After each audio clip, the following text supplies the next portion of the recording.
ಜಾಸ್ತಿ ಪ್ರಶ್ನೆ ಕೇಳಿದ್ದಕ್ಕೆ ಪೊಲೀಸರ ಕಾಲಿಗೆ ಬಿದ್ದ ದರ್ಶನ್. ಒಂದು ಸೆಲ್, ಒಂದು ಚಾಪೆ, ಒಂದು ಚೇರ್, ಈಗ ಲೈಫ್ ಇಷ್ಟೇ.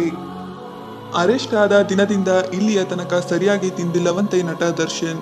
ರೇಣುಕಾಸ್ವಾಮಿ ಕೊಲೆ ಪ್ರಕರಣದಲ್ಲಿ ಅರೆಸ್ಟ್ ಆಗಿರುವ ದರ್ಶನ್ ಪೊಲೀಸ್ ಸ್ಟೇಷನ್ ಸೆಲ್ನಲ್ಲಿ ಹೇಗಿದ್ದಾರೆ?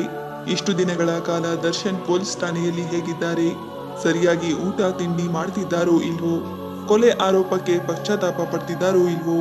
ತನಿಖಾಧಿಕಾರಿಗಳಿಂದ ಕೇಳೋ ಪ್ರಶ್ನೆಗಳಿಗೆ ಸರಿಯಾಗಿ ಉತ್ತರ ಕೊಡ್ತಿದ್ದಾರೋ ಇಲ್ವೋ ಅನ್ನೋ ಕುತೂಹಲ ಸಾಮಾನ್ಯ ಜನರಲ್ಲಿ ಇದ್ದೇ ಇರುತ್ತದೆ.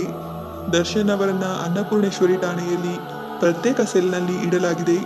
ದರ್ಶನ್ಗೆ ಪ್ರತ್ಯೇಕ ಸೆಲ್, ಈ ಸೆಲ್ಗೆ ಬೇರೆ ಆರೋಪಿಗಳು ಬರಲು ಅವಕಾಶವಿಲ್ಲ. ಹಾಗೊಂದ್ ವೇಳೆ ಭೇಟಿಯಾದ್ರೆ ದರ್ಶನ್ ಏನಾದ್ರೂ ಕೋಪದಲ್ಲಿ ಬೆದರಿಸೋ ಸಾಧ್ಯತೆ ಇರುತ್ತೆ. ಹೀಗಾಗಿ ಪ್ರತ್ಯೇಕವಾಗಿ ಇಡಲಾಗಿದೆ. ಸ್ವತಃ ಪವಿತ್ರ ಗೌಡ ಕೂಡ ದರ್ಶನ್ ಮಾತನಾಡಿಸಲು ಮುಂದಾಗುತ್ತಿಲ್ಲ ಅನ್ನೋದು ಮೂಲಗಳಿಂದ ತಿಳಿದು ಬರ್ತಾ ಇದೆ.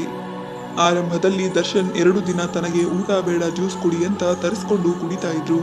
ಒಮ್ಮೆ ಇಡ್ಲಿ ಬೇಕು ಅಂತ ಹೇಳಿದ್ರು, ಪೊಲೀಸರು ತರಿಸಿಕೊಟ್ಟಿದ್ರು. ಅನಂತರ ಮಧ್ಯಾಹ್ನ ಮತ್ತು ರಾತ್ರಿ ಊಟದ ವೇಳೆ ಅನ್ನ ಸಾಂಬಾರ್ ನೀಡಲಾಗ್ತಿದೆ. ಬಟ್ ದರ್ಶನ್ ಕೂಡ ಏನನ್ನು ತಿನ್ನುತ್ತಾ ಇಲ್ಲ.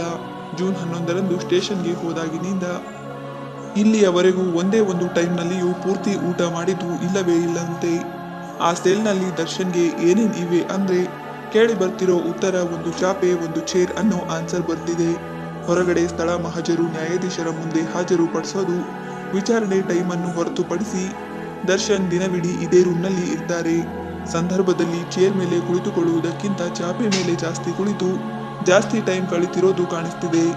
ಚಾಪೆ ಮೇಲೆ ಕುಳಿತಾಗ ದರ್ಶನ್ ಮೌನಕ್ಕೆ ಶರಣಾಗಿರ್ತಾರೆ. ಆರಂಭದಲ್ಲಿ 1-2 ದಿನ ದರ್ಶನ್ ಸರಿಯಾಗಿ ನಿದ್ರೆ ಮಾಡ್ತಿರಲಿಲ್ಲ. ಭಾರಿ ತಡರಾತ್ರಿ ನಿದ್ರೆಗೆ ಜಾರುತ್ತಿದ್ರು. ಬಟ್ ಬರ್ತಾ ಬರ್ತಾ ಬೇಗ ನಿದ್ರೆಗೆ ಜಾರ್ತಿದ್ದಾರೆ. ಬೆಳಗ್ಗೆ ಬೇಗ ಎದ್ದೇಳುತ್ತಿದ್ದಾರೆ. ಬೆಳಗ್ಗೆ 7 ಗಂಟೆಯ ನಂತರ ವಿಚಾರಣೆ ಅನ್ನೋದು ಶುರುವಾಗುತ್ತೆ. ಅದೆಷ್ಟೇ ದೊಡ್ಡ ವ್ಯಕ್ತಿಯಾಗಿದ್ರೂ ಸ್ಟೇಷನ್ನಲ್ಲಿ ಸಿಗರೆಟ್ ಸಿಗೋದಿಲ್ಲ. ಹೀಗಾಗಿ ಚೈನ್ ಸ್ಮೋಕ್ ಮಾಡೋರು, ಸಿಗರೆಟ್ ಹ್ಯಾಬಿಟ್ ಇದ್ದವರು ಒಂದು ಕ್ಷಣ ಸ್ಟೇಷನ್ ಮೆಟ್ಟಿಲು ಏರ್ತಾ ಇದ್ದಂತೆ ಕಂಗಾಲಾಗೋದು ಪಕ್ಕ. ಪೊಲೀಸರ ಬಳಿ ಸಿಗರೆಟ್ ಬೇಕು ಅಂತ ಪರಿಪರಿಯಾಗಿ ಕೇಳ್ಕೊಂಡಿದ್ದಾರೆ ನಟ ದರ್ಶನ್. ಆದ್ರೆ ಪೊಲೀಸರು ಸಿಗರೆಟ್ ವ್ಯವಸ್ಥೆ ಮಾಡಿಲ್ಲ.